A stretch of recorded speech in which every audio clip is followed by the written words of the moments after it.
You guys remember when this franchise used to be about street racing, and now we've got genetically enhanced human beings that basically have superpowers?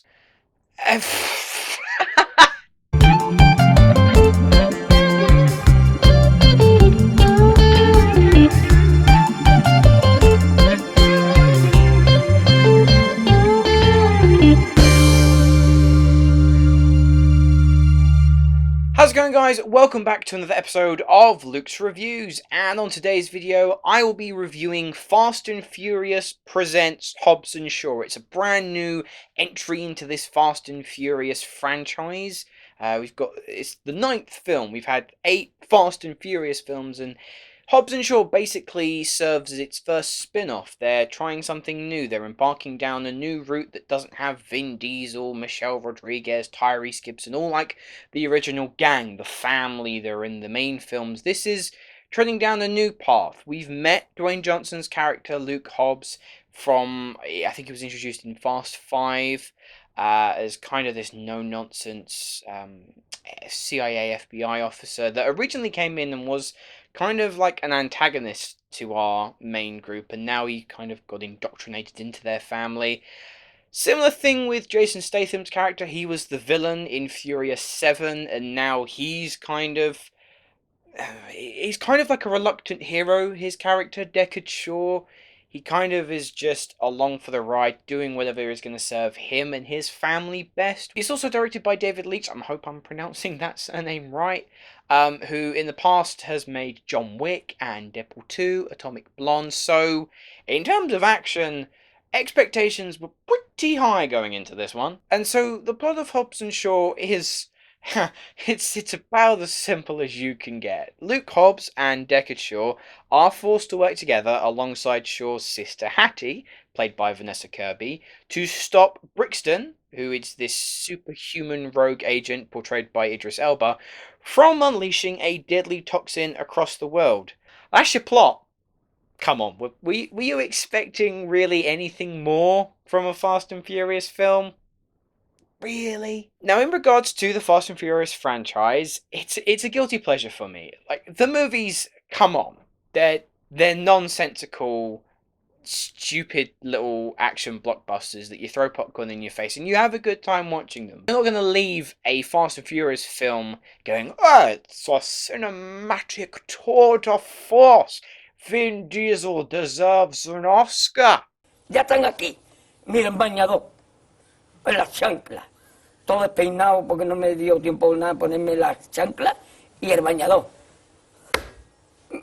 Voy a la playa, había subido la marea.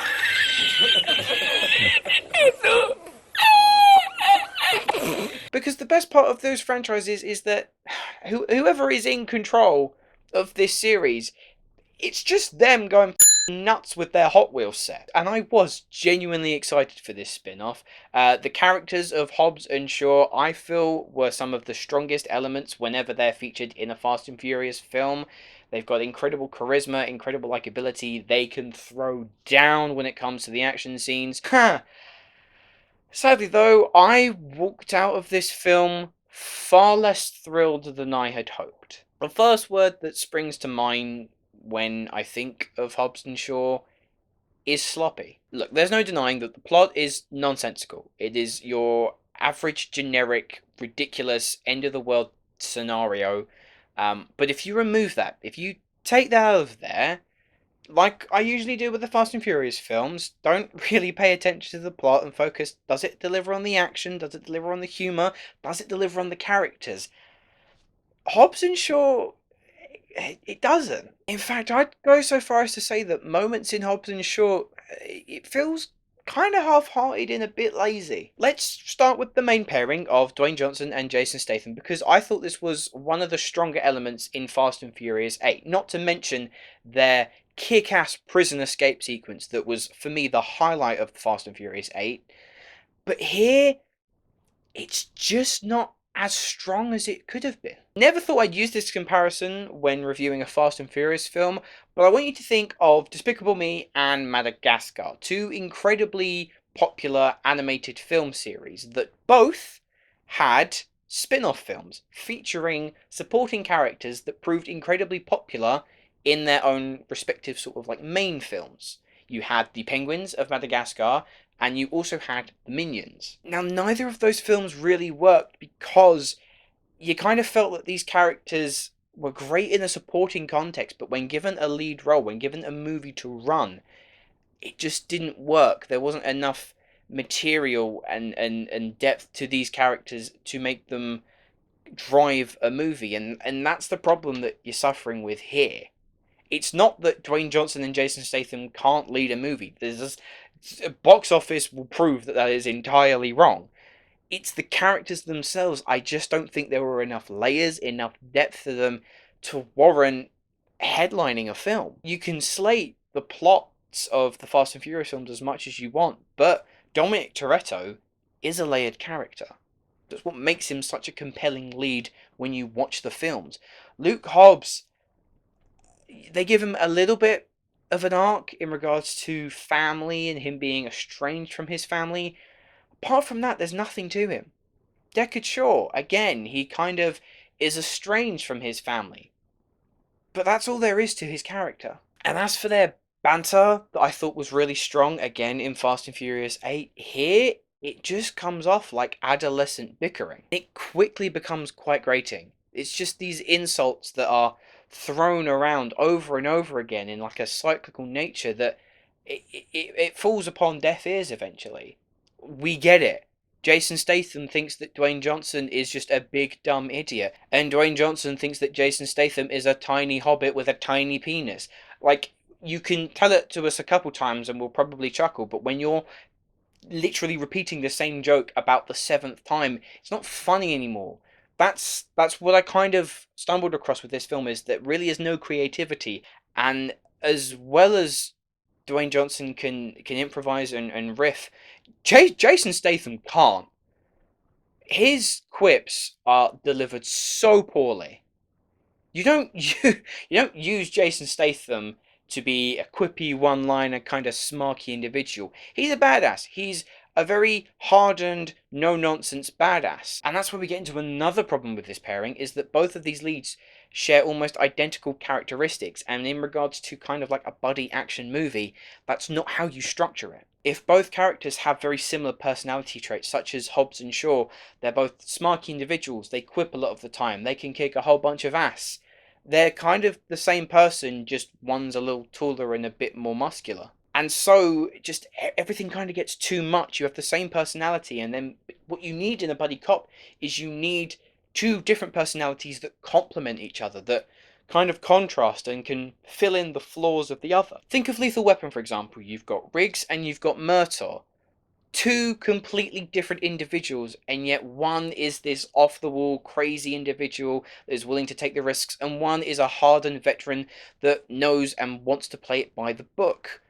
But they work brilliantly together because they complement and contradict each other, just as any buddy action movie should. But because you've basically just got the same character, it doesn't work. As for the others, Vanessa Kirby, I think, does a really good job as Hattie Shaw, Deckard Shaw's sister. And I do think that she kind of fits into this Fast and Furious world very well.